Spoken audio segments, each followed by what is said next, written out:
নামাজি যখন মারা যায় কবরস্থান পর্যন্ত আল্লাহর কাছে দোয়া করে এই মুর্দা যেন আমার এখানে না আসে। আমার জীবনে আর কি হইল যদি আমি মরার পরে কবর পর্যন্ত যদি আমাকে না চায়, কি করলাম সারা জীবন? শেষ ঠিকানা কবর। ওই কবরস্থান যদি বলে যে আল্লাহ এখানে না আসুক, কেন? কারণ সে বেনামাজি, তাকে যে শাস্তি দেওয়া হবে এটার কারণে আমি কবরের মাটিও কষ্ট পাবো। কারণ কবরস্থান দেখেছে বেনামাজির শাস্তি কি। হাদিসে পাকে আছে ইন্তিজারুস সালাত বা'দা সালাত, এক নামাজ শেষ করে আরেক নামাজের অপেক্ষা করা, মাঝখানে যে গ্যাপ, ওই গ্যাপের মধ্যে আল্লাহ সমস্ত গুনাহ মাফ করে দেয়। গুনাহ মাফ হতে থাকে, সওয়াব লিখতে থাকে আল্লাহর পক্ষ থেকে। এই গ্যাপের কোনো লস নাই। পরিবার কি পারে? পরিবার সব পারে। Your father and your mother, the first university of you. আপনার প্রথম বিশ্ববিদ্যালয়, আপনার অক্সফোর্ড হলো আপনার বাপ, আপনার ক্যামব্রিজ হলো আপনার মা, আপনার ডিইউ হচ্ছে আপনার বাপ, আপনার সিইউ আপনার মা, আপনার বুয়েট আপনার বাবা, আপনার চুয়েট আপনার মা, আপনার আজহার আপনার বাবা। বাবা কৃষক হতে পারে, নো ম্যাটার। বাবা রিক্সাওয়ালা হতে পারে, নো প্রবলেম। আপনার আব্বা এবং আম্মা যদি আপনাকে প্রথম সংস্কৃতির শিক্ষা না দেয়, পৃথিবীর কেউ আপনাকে সেটা দিতে পারবে না। কথা বলেন না? যেমন আমি একটা বলি আপনাকে, ধরেন আমাদের গ্রামে একটা সংস্কৃতি ছিল ছোটবেলা থেকে, এখন আছে কিনা জানি না, যে ফজরে ঘুম থেকে উঠে মক্তবে যাওয়া। আছে? এখানে আছে? মাশাআল্লাহ। এই যে সকালবেলা বাচ্চারা কুয়াশার ভিতরে, মনে হচ্ছে কুয়াশার অন্ধকারের ভিতরে কিছু ফেরেশতা হাঁটতেছে, মাথায় টুপি দিয়ে ছোট ছোট বাচ্চা যাচ্ছে মক্তবে, ঝিমঝিম ঝিমঝিম করে। গিয়ে ভিতর থেকে, মসজিদের ভিতর থেকে আওয়াজ আসতেছে, আলিফ আল্লাহ বা বাইতুল্লাহ।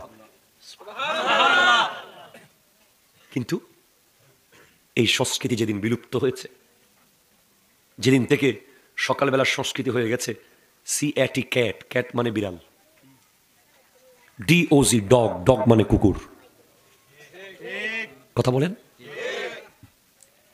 সেদিন থেকে অপসংস্কৃতির দরজা খুলেছে। এরপরে সন্ধ্যার পরে একটা সংস্কৃতি ছিল আমাদের দেশে, এখনো গ্রামে গঞ্জে হয়তো থাকতে পারে, যে সন্ধ্যার আগে ঘরে আসতেই হবে। ঠিক কিনা কথা বলেন? আল্লাহ, এই সংস্কৃতিকে আমি স্যালুট জানাই। ওই মা বাবাদেরকে আমি সম্মান জানাই, তাদেরকে দাঁড়িয়ে মন চাচ্ছে আমি স্যালুট করি, যারা আমাদেরকে মাগরিবের আগে ঘরে আসতে বাধ্য করেছে। এখন আপনি দেখবেন মাগরিবের পরে বের হয় ফলাফল, কোথায় পাবেন আপনি? ব্রিজের উপরে। কি করতেছে? বেনসন। কথা জোরে বলেন না ঠিক কিনা? কোথায়? ব্রিজের নিচে। কোথায়? পুকুরের বৈঠকখানায় পা তুলে।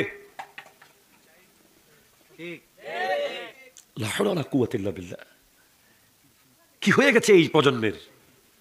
তুমি কি হয়ে গেছো? তোমাকে সন্ধ্যার পরে ঘর থেকে বের হয়ে একটু বাতাস খেতে হচ্ছে যে? কেন তুমি গিয়েছো? তোমার উচিত ছিল প্রতিদিন অন্তত 10 পৃষ্ঠা পড়া, যে কোনো বই, অ্যাটলিস্ট ডেইলি 10 পৃষ্ঠা যে যুবক পড়বে সে একদিন বড় কিছু হবেই। তুমি কি করতে গেছো ওখানে? এরপরে মা কি করে এখন? ফুদ ভাত খাতি, আয় বাদ বাড়ি বইতে কি, আয় আয় আয়, বাবা ডাকা পাঠায়, আয়। তুমি তখন বাবাকে মানো না, তুমি পালোয়ান হয়ে গেছো। বাবাও তোমাকে এখন আগের মতো শাসন করতে চায় না, বেয়াদব হয়ে গেছো তো। কোন সময় তুমি তার চোখে চোখ রেখে কথা বলো, সে এখন তোমাকে সেরে সেরে চলতে চায়। মানে ঘরের মধ্যে তুমি একটা কি আসো, একটা কি বলে জঙ্গল থেকে পালিয়ে আসা একটা জন্তু। প্লিজ, আপনারা কি কষ্ট পাচ্ছেন কথাগুলোতে? যে সন্তানকে বাপ মা শাসন করা ছেড়ে দিয়েছে, বুঝবেন সে এই কুলেও নাই ওই কুলেও নাই, সে একটা জন্তু ছাড়া কিছু না। তাকে মানুষ বললে ভুল হবে। বাপ মা শাসন কখন ছাড়ে? যখন বাপ মা মনে করে যে সে আমার শাসন আর মানবে না।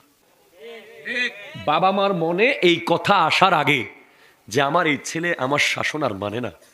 মাঝে মাঝে আমরা মাদ্রাসায় বা স্কুল কলেজে অনেক গার্জিয়ানকে দেখি, অনেক বাবা মাকে দেখি এসে শিক্ষককে বলে, হুজুর আমার ছেলেকে তো আমি আর কন্ট্রোল করতে পারছি না।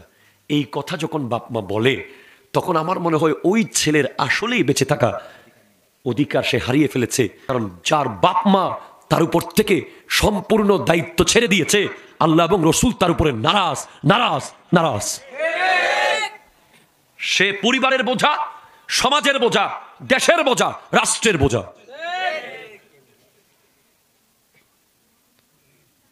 বাপ বুড়া হয়ে গেছে, আমাদেরকে জিজ্ঞেস করেন না, বাপ আমাদের যত বুড়া হবে আমাদের শ্রদ্ধা তত বাড়বে যে, কারণ উনি যত বুড়া হচ্ছে ওনার পাওয়ার তত বাড়তেছে যে, যত বাবা বুড়া হচ্ছে, মা বুড়া হচ্ছে, ওনার পাওয়ার তত বাড়তেছে। আগে বদদোয়াটা একটু ঘুরে ফিরে গেলেও বয়স যত বুড়ার দিকে যাবে তত ডিরেক্ট যাবে বদদোয়া, দোয়া তো আরো স্পিডে যাবে। আগে দোয়া যদি 200 মাইল স্পিডে যেত, বুড়া হওয়ার পরে দোয়া যাবে 2000 মাইল স্পিডে। কোরআন ইন্ডিকেট করে বলেছে, ইম্মা ইয়াবলুগান্না ইনদাকাল কিবার আহাদুহুমা আও কিলাহুমা ফালা তাকুল লাহুমা উফ ওয়ালা তানহারহুমা ওয়া কুল লাহুমা কওলান কারীমা। অনেক বাবা মা আছে সমাজে, ছেলেকে আর আগের মতো বকা দেয় না। কেন? ছেলে এখন বেনসন খায়, তো কথা কইতেছে না। ছেলে এখন মোটর সাইকেল চালায়, তো ছেলে এখন 10-12 জন বন্ধু নিয়ে হাঁটে। ছেলে তো তার রাত শুরু হয় 10টার পর থেকে না। আমরা গর্ব করতে পারি আলহামদুলিল্লাহ, আমাদের আব্বা আম্মারা আমাদেরকে মাগরিবের আগে ঘরে ঢুকা বাধ্যগত করেছিল। মাগরিবের পরে কোনোদিন ঘরে কোথাও থেকে আসতে হয়েছে 100টা কৈফিয়ত দিতে হয়েছে দাঁড়িয়ে। পেছনের দরজা দিয়ে লুকিয়ে লুকিয়ে ঢুকতে হয়েছে ঘরে। কোনো আত্মীয়র বাড়িতে গেছি বা কোনো জায়গায় গেছি, তাও কোনো অবৈধ অযৌক্তিক কাজে না, জরুরি কাজে গেছি, কুসিনে গেছি বা কোথাও গেছি, কোনো আত্মীয়র বাড়িতে গেছি, মাগরিবের পর কেন হলো? সেই ছেলেগুলো আজকে মানুষ হয়েছে, সমাজের ক্রিম হয়েছে এগুলো আজকে। আপনি খবর নেন, আপনি সচিবালয়ে গিয়ে খবর নেন, জয়েন্ট সেক্রেটারিদের মধ্যে খবর নেন, দেশ যারা চালাচ্ছে তাদের মধ্যে যাদেরকে নমনীয় পাবেন, ভদ্র পাবেন, আপনি জিজ্ঞেস করেন আপনি এত ভদ্র কেন স্যার? আপনার চেয়ে 10 গুণ নিচের পোস্টের লোকের গরমের লগে তো মানুষ হাঁটতে পারেন আশেপাশে, আপনি এই ভদ্রতা কোথায় শিখেছেন? উনি বলবে, মক্তবে শিখেছি, মা বাবার কাছে শিখেছি। এটা ক্যামব্রিজ ইউনিভার্সিটিতে গিয়ে শিখি নাই। সুবহানাল্লাহ জোরে বলেন। অপসংস্কৃতি হয়ে গেছে কোনটা? সন্ধ্যার পরে ঘর থেকে বের হয়ে আড্ডা মারা।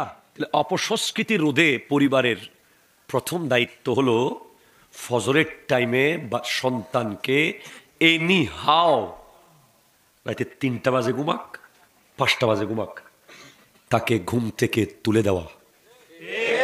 কথা জোরে বলেন।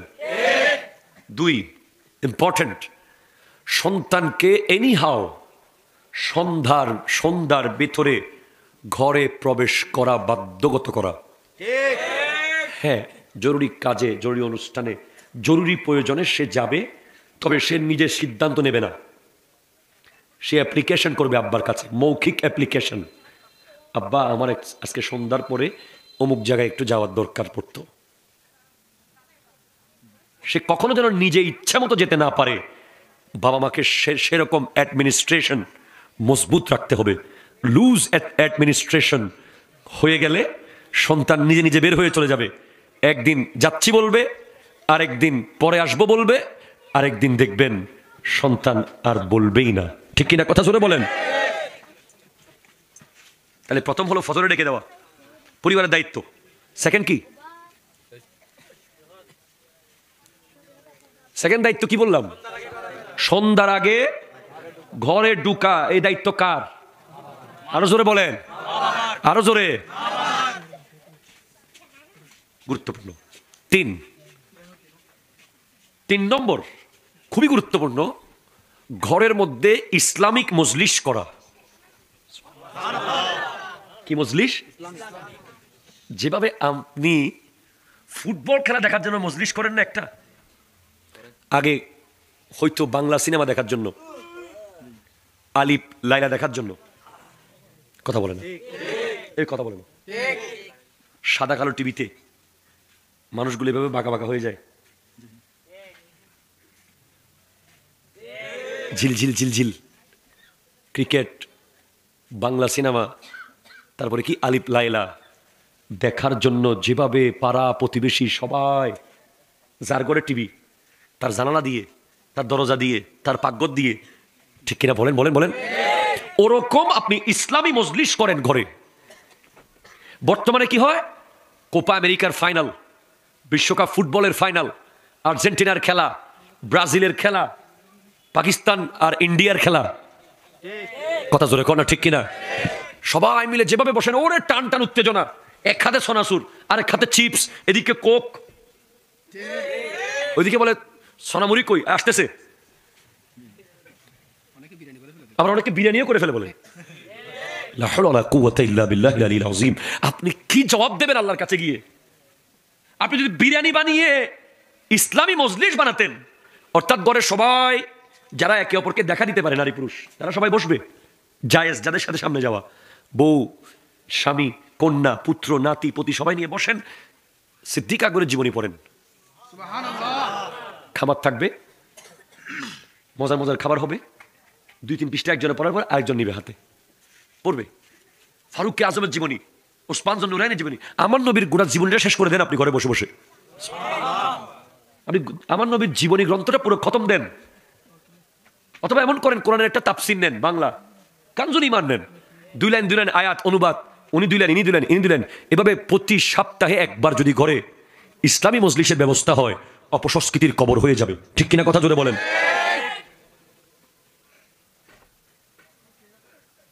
কয়টা পয়েন্ট বলেছি? একটা কি বলেছি? ফজরে কি ঘুম থেকে উঠতে না পারলে ছেড়ে দিবেন? আবার একটা বিষয় মনে রাখেন, ঘুম থেকে ডাকার সময় হ্যাঁ ঘুমে আসে, সে স্ট্রোক করতে পারে, অনেকে আছে আজও ন উঠিলি, কথা জোরে বলেন না, এটা করা যাবে না। আস্তে করে কাছে গিয়ে নাম ধরে ধরে, যেমন কি নাম তোমার, কি শামজাদ, নতুন নাম শুনলাম, গফুর, আব্দুল, আবার ডাইরেক্ট গফুর বললে অসুবিধা আছে, আব্দুল গফুর বলতে হবে। কাছে গিয়ে এভাবে ডাকবেন, আব্দুল গফুর, আব্দুল গফুর, আব্দুল গফুর, আব্দুল গফুর। হাসার কথা না, শেখাচ্ছি, আস্তে আস্তে ভয়েসটা বাড়বে। আবার চলে যাবেন, 2-3 মিনিট পর ঘুরে আবার আসবেন, আব্দুল গফুর, ও আব্দুল গফুর। কোনো মতেই ভয়েস সো লাউড করা যাবে না। তৃতীয়বার আরেকটু বড়, আব্দুল গফুর, আব্দুল গফুর, এভাবে করে প্রতিদিন ডাকবেন। এখন আপনি যে ডাক মারছেন, বলা সারা রাত ঘুমাইতে পারেন এই ডাকের ডরে, কথা বলেন। তাহলে অপসংস্কৃতি রোগে পরিবারের ভূমিকা কয়টা পয়েন্ট বলেছি? 3টা। 1 হলো ফজরে অবশ্যই ডেকে দেওয়া, নামাজ নিশ্চিত করা। 2, মাগরিবের আগে ঘরে প্রবেশ করা নিশ্চিত। বর্তমান সিচুয়েশন, পরিবেশ, দেশের বর্তমান অবস্থা অনুযায়ী এটা এমনও জরুরি, সন্ধ্যার ভিতরে সন্তান পরিবারের ঘরে চলে আসুক, ঠিক না জোরে বলেন। 3 কি বলেছি? ইসলামী মজলিস করা, কি বলেছি? ইসলামী মজলিস। 4, সবাই মিলে খেতে বসা একসাথে, সুবহানাল্লাহ জোরে বলবেন না। এই খানার একজন এক এক রুমে খাওয়ার কারণে, একজন এক এক টাইমে খাওয়ার কারণে ঘরে অনেক অনেক অনেক ক্ষতি হয়, বিশেষ করে সংস্কৃতির ক্ষতি হয়ে যায়। 4,